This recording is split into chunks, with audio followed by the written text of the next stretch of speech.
بسم اللہ الرحمن الرحیم۔ السلام علیکم پیارے دوستوں، امید ہے آپ سب ٹھیک ہوں گے۔ دوستوں، آپ دیکھ رہے ہیں مبین ٹی وی یوٹیوب چینل۔ حکایت رومی میں سے ایک سبق آموز واقعہ۔ ایک دفعہ ایک آدمی کا امیر رشتہ دار فوت ہو گیا تو مرنے والے کی تمام دولت و جائیداد اس کے حصے میں آ گئی۔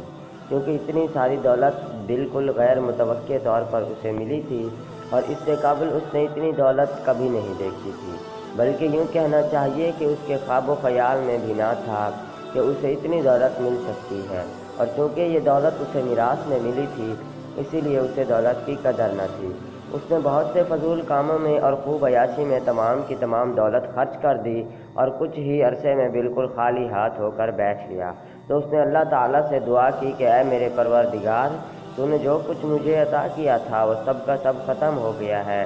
اب یا تو مجھے زندگی گزارنے کے لیے سامان عطا کر یا فرشتہ اجل کو بھیج مجھے اس جھنجٹ سے آزادی دلا۔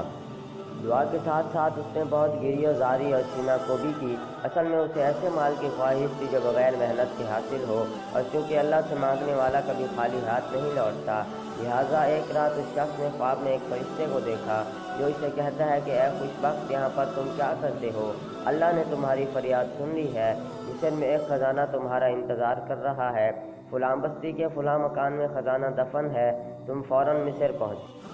یہ خواب دیکھ کر اس غریب آدمی کی جان میں جان آئی، بڑی ہمت باندھی اور بڑی مشکلیں برداشت کرتے ہوئے مصر پہنچا، اور پہنچتے ہی خالی ہاتھ ہو گیا، کیونکہ جو کچھ اس کے پاس تھا وہ سب خرچ ہو گیا۔ اسے بھوک بھی شدید لگی تھی مگر جیب میں ایک پیسہ تک نہ تھا۔ جب بھوک برداشت سے باہر ہو گئی تو وہ بھیک مانگنے کا سوچنے لگا۔ شرم تو اسے بہت آئی مگر بھوک نے اس قدر بے حواس کر ڈالا کہ وہ بے بس ہو گیا۔ یہی سب سوچتے ہوئے وہ باہر نکلا اور ہچکچاتے ہوئے پھرنے لگا، مگر کسی کے سامنے ہاتھ نہ پھیلا سکا۔ اس زمانے میں شہری لوگ چوروں سے بہت تنگ تھے۔ رات کے گھوپ اندھیرے میں چوروں کی سرگرمیاں بڑھ جاتی تھی، اس لیے رات کے وقت کوتوال بھی اپنے ساتھیوں کے ساتھ گشت کیا کرتا تھا۔ خلیفہ وقت کا یہ حکم تھا کہ کسی بھی مشکوک آدمی کو دیکھو تو اس کے ہاتھ کاٹ ڈالو، چاہے وہ کوئی عزیز ہی کیوں نہ ہو۔ کئی لوگوں سے کوتوال کی شکایت ملنے پر خلیفہ وقت نے کوتوال کو حکم دیا کہ چند دنوں کے اندر اندر سب ڈاکو اور چوروں کو پکڑا جائے، ورنہ ان کے کیے کی سزا اسے دی جائے گی۔ کوتوال نے سپاہیوں کی تعداد میں اضافہ کر دیا جو شہر کی گلی کوچوں میں گشت کرتی رہتی۔ چور یہ دیکھ کر ڈر گیا اور کسی میں باہر نکلنے کی ہمت نہ رہی۔ یہ آدمی جو بغداد سے چل کر مصر آیا تھا ان سب حالات سے بے خبر تھا، اسی لیے رات کے اندھیرے میں بھوک سے بے بس تھا کہ کوتوال نے آ کر پکڑ لیا اور خوب مار پیٹ کر پوچھا تو کون ہے، کہاں سے آیا ہے اور اس وقت شہر میں کیوں پھر رہا ہے؟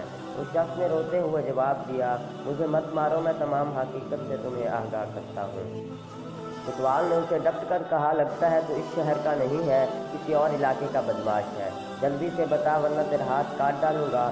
اس نے قسمیں کھاتے ہوئے کہا، میں ڈاکو یا چور نہیں ہوں، میں تو ایک مسافر ہوں، بغداد میں میرا گھر ہے۔ یہ کہنے کے ساتھ ہی اس نے اپنے خواب اور خزانے کی پوری بات اسے بتا دی۔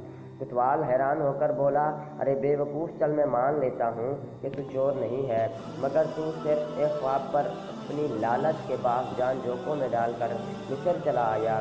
اب میری بات سنو، تجھے بغداد میں رہ کر مصر کا خزانہ دکھائی دیا اور میں نے مصر میں رہ کر بغداد کے فلاں محلے اور فلاں مکان میں خزانہ دیکھا، بلکہ میں نے یہاں تک دیکھا کہ اس مکان کے کس حصے میں خزانہ دفن ہے، لیکن میں نے آج تک مصر سے نکلنے کی ہمت نہ کی۔ میرا دل مجھے کہتا ہے کہ تجھے کس چیز کی کمی ہے، میرا خزانہ تو یہاں میرے گھر میں ہے اور میں اپنے اسی خزانے پر آرام سے بیٹھا ہوں۔ اس آدمی نے کوتوال کی یہ باتیں سنی تو خوشی سے پاگل ہو گیا، سارا دکھ جاتا رہا اور سوچنے لگا، اس قدر مال کھانے کے بعد نعمت کا ملنا لازم تھا، اصل خزانہ تو میرے گھر میں ہی دفن ہے۔